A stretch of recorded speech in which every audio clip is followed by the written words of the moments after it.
কংগ্ৰেছৰ যিখন তালিকা সেই তালিকাখন হৈছে ডাইনেষ্টিক পলিটিক্সৰ এটা ৰিফ্লেকশ্যন। প্ৰদ্যুৎ বৰদলৈ ডাঙৰীয়াৰ সন্তান, ডক্টৰ ভূমিধৰ বৰ্মনৰ সন্তান, প্ৰয়াত তৰুণ গগৈ ডাঙৰীয়াৰ সন্তান, প্ৰয়াত হিতেশ্বৰ শইকীয়া ডাঙৰীয়াৰ সন্তান, প্ৰয়াত মেম্বাৰ গগৈ ডাঙৰীয়াৰ বোৱাৰী, এই ধৰণে যদি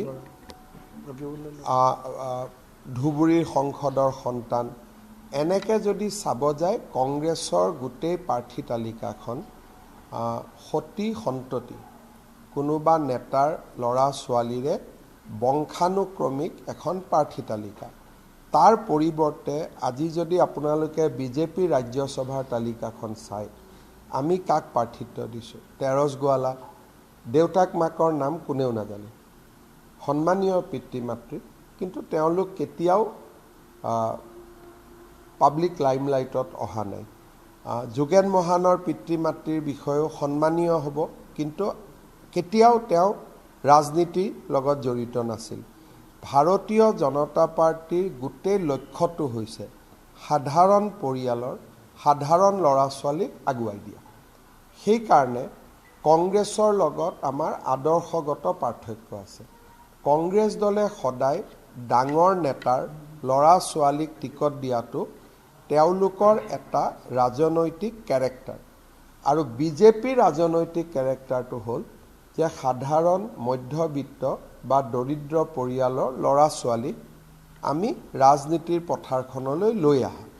গতিকে ৰাজ্যসভাতে চাওক বা উপ নিৰ্বাচনতে চাওক, লোকসভাতে চাওক বা আমাৰ যিখন বিধানসভাৰ তালিকা ওলাব, ক'ৰবাত এটা দুটা বেলেগ কথা, কিন্তু 99% সাধাৰণ মধ্যবিত্ত আৰু নিম্ন মধ্যবিত্ত আৰু দৰিদ্ৰ পৰিয়ালৰ সন্তানকে আমি পাৰ্টিৰ মনোনয়ন দিম। এইটো হ'ল ডিফাৰেঞ্চ অফ পলিটিকেল কালচাৰ।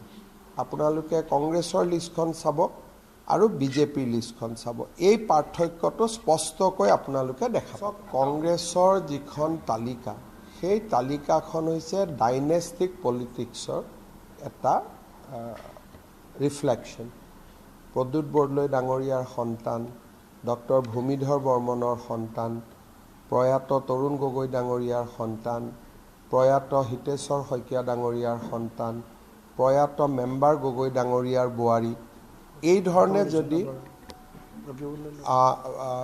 ধুবুৰীৰ সংসদৰ সন্তান, এনেকৈ যদি চাব যায় কংগ্ৰেছৰ গোটেই প্ৰাৰ্থী তালিকাখন সতী সন্ততি কোনোবা নেতাৰ ল'ৰা ছোৱালীৰে বংশানুক্ৰমিক এখন প্ৰাৰ্থী তালিকা।